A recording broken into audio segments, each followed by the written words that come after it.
Halo, assalamualaikum warahmatullahi wabarakatuh. Kembali lagi di channel aku di Hayul Channel. Jadi kali ini kita akan membahas tentang tips atau cara supaya agar lolos di program P2MW tahun ini.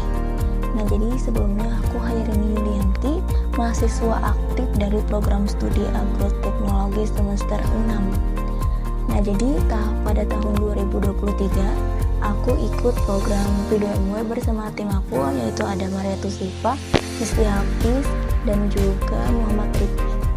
Nah, jadi pada 2023 kemarin aku mengajukan proposal tentang aneka kreasi bunga kering atau Aneksibring. Jadi sebenarnya Aneksibring itu awal mula muncul di kepala aku gitu, asalnya atau mulanya gitu dari adanya mata kuliah botani pada semester 2, yaitu di situ dosen pengampunya Bapak Mahdi Anwar. Jadi di sana Bapak menjelaskan tentang herbarium. Dari situ aku mulai tertarik kayak gitu, terus dilihat-lihat di YouTube gitu. Jadi kayak wah, menarik gitu, jadi bisa dibuat sebuah usaha.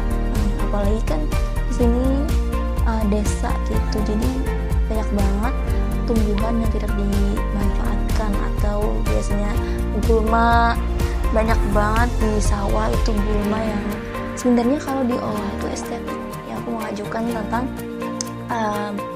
membuat gulma menjadi berguna, ya kan. Jadi tumbuhan yang aku gunakan jadi bunga kering itu dari bermacam-macam gulma, ada yang di pinggir jalan sampai di sawah gitu. Jadi itu yang aku manfaatkan. Nah, kan ada kekaitannya gitu antara pertanian sama yang gulma ini tadi tuh. Sebagai mahasiswa misalnya ada ide atau usaha sudah berjalan, itu bisa mengajukan proposal, dimana kalau tembus proposal kita itu bisa didanai oleh pemerintah. Misalnya kita belum mulai usaha, kita bisa daftar yang tahap awal, atau misalnya kita sudah ada usaha gitu, sudah berjalan 6 bulan, itu kita mengajukan tahap yang bertumbuh. Nah, jadi kalau yang tahap awal itu maksimal dananya berapa guys? 15 juta gitu. Nah, kemana gitu mencari duit 15 juta sebagai modal usaha? Terus kalau untuk tahap yang bertumbuh atau sudah jalan usahanya 6 bulan, itu maksimal dananya atau maksimal anggaran yang diajukan tuh 20 juta rupiah guys.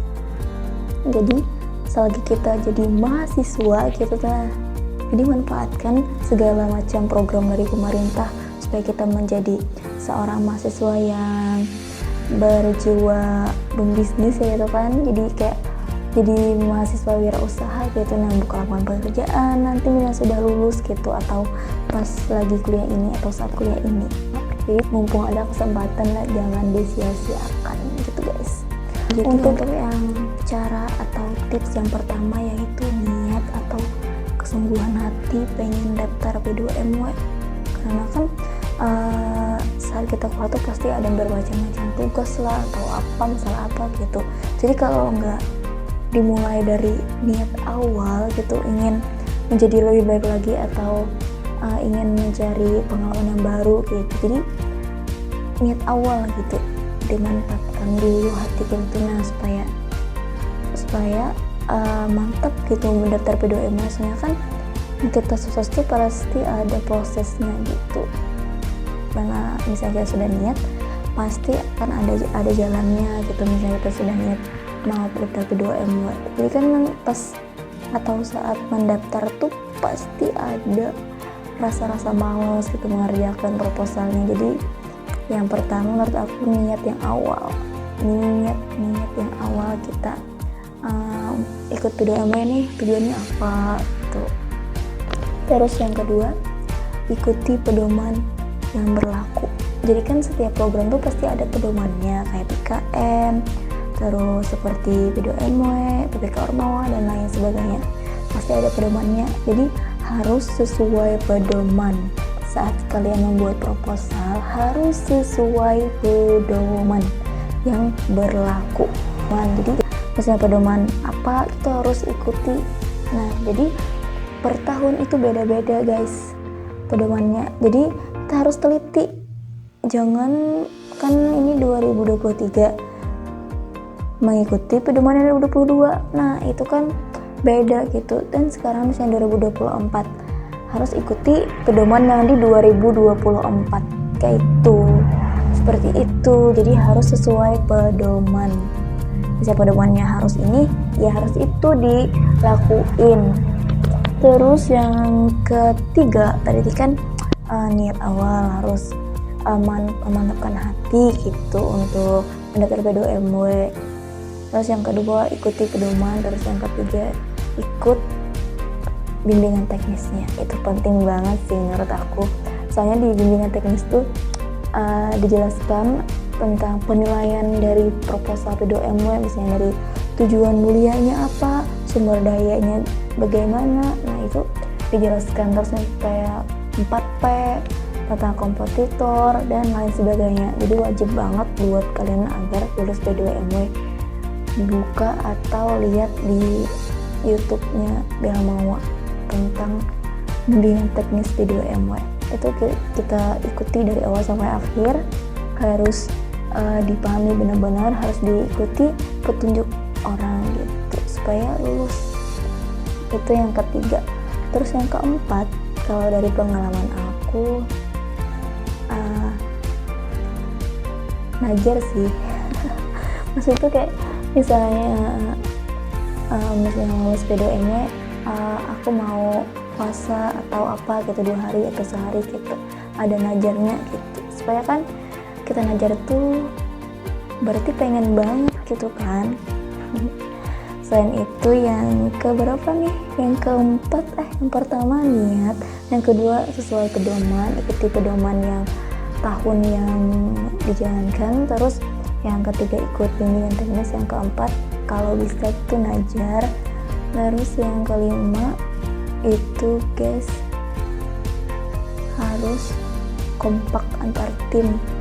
Jadi di sini nih banyak banget sih teman-teman aku yang bantu, anggota tim yang membantu kayak Maria, Nisdi, Ria, semuanya ada membantu tentang isi dalam proposal. Karena kalau sendiri gitu mengerjakannya bingung mau bertanya ke siapa. Kan kalau ada tim yang kompak itu bisa saling bertukar pikiran, minta saran ke mereka bagaimana yang bagusnya itu. Jadi harus kompak timnya. Itu. Terus yang keenam, serahkan semuanya ke Yang Maha Kuasa guys ya. Intinya minta yang terbaik. Kalau kita sudah niat mulai awal pengen buka usaha gitu tanpa memberatkan kuitan atau memberatkan orang tua, jadi serahkan ke Yang Maha Mengatur aja, Yang Maha Memberi. Minta yang terbaik, karena kita kan nggak tahu yang terbaik buat kita itu yang mana. Oke, misalnya kita tuh pengen lulus atau tembus proposal kita, tapi jikalau itu tidak yang terbaik buat kita, saat kita lulus PDOMW ujung-ujungnya kita melancing atau gimana gitu kan. Intinya minta yang terbaik aja, lulus kah enggak kah, yang penting kita sudah berusaha ya kan. Nah jadi kita setelah berusaha lalu kita serahkan atau berdoa minta yang terbaik menurutnya ya kan.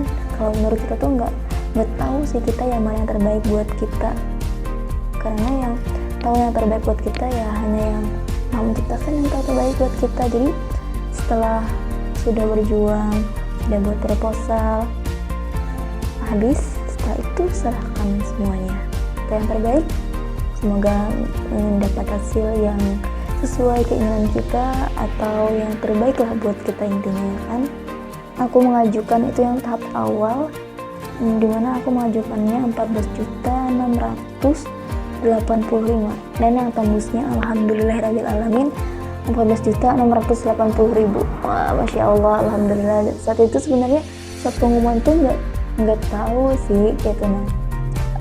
Kan bangun tidur itu langsung buka HP gitu, ada notif dari Facebook gitu. Terus yang pembimbing aku itu ada kontak selamat kepada mahasiswi kami Herini Yulianti dibuka, wow lulus PDM gue. Sudah tuh bangun tidur kayak rasa mimpi asa gimana gitu, nggak tahu juga sih, itu campur aduk rasanya bahagianya masya Allah luar biasa.